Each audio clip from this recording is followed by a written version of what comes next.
महाराष्ट्रातील number 1 TV channel आवाज TV, आवाज आपल्या सर्वांचा।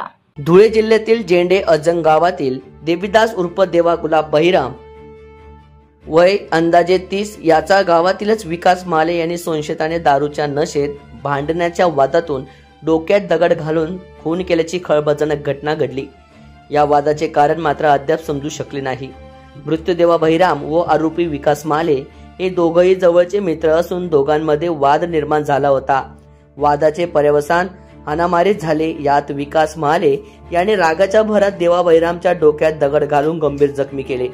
जखमी अवस्थेत देवा बहिराम याला धुळे येथील शासकीय रुग्णालयात दाखल करण्यात आले होते। मात्र उपचारादरम्यान देवा बहिराम याचा मृत्यू झाला। रात्री दारूच्या नशेत त्याच्यात वाद झाल्याचे सांगण्यात येत आहे। आरोपी विकास माले याला पोलिसांनी ताब्यात घेतले असून घटनास्थळी पोलिसांकडून पुढील चौकशी करण्यात येत आहे।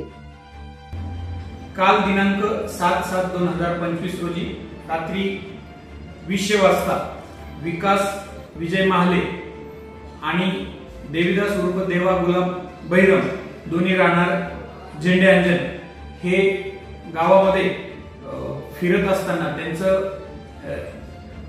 आपसात भांडण झालं आणि त्या भांडणानंतर विकास महाले याने देवीदास उर्फ देवा बहिराम याच्या डोक्यामध्ये दगड मारून त्याला गंभीर जखमी केलं होतं।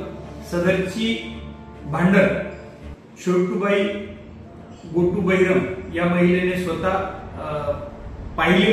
त्यानंतर उपचारादरम्यान देवीदास बहिराम याचा मृत्यू झाला आहे आणि पोलिसांनी विकास महाले याला ताब्यात घेतले असून त्याच्या विरुद्ध खुनाचा गुन्हा दाखल करण्याची प्रक्रिया सुरू आहे। रोजच्या ताज्या घडामोडींसाठी आवाज टीव्हीला सबस्क्राइब करा आणि बेल आयकॉन प्रेस करा।